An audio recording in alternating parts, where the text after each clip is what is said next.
এবং আমাদের রাজ্য সভাপতি আসবেন, আমাদের রাজ্যসভার সাংসদ মাননীয় বিপ্লব কুমার দেব উনি আসবেন, আর ছাড়াও আমাদের উপমুখ্যমন্ত্রী প্রাক্তন শ্রী দেববর্মনজি উনিও আসবেন।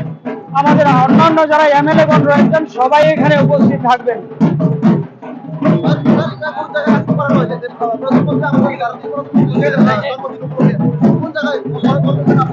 কুমারঘাট পিডব্লিউডি মাঠে আমরা এই মাননীয় প্রধানমন্ত্রীজির ৭৩তম জন্মদিন উপলক্ষে এই কার্যক্রম আমরা রেখেছি।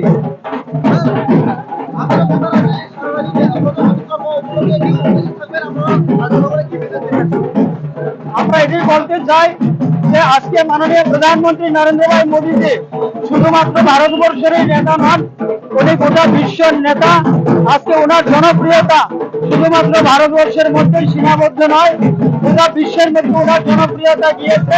তাই ওনার জন্মদিনে আমরা বিভিন্ন ধরনের সামাজিক কার্যক্রম আমরা রেখেছি।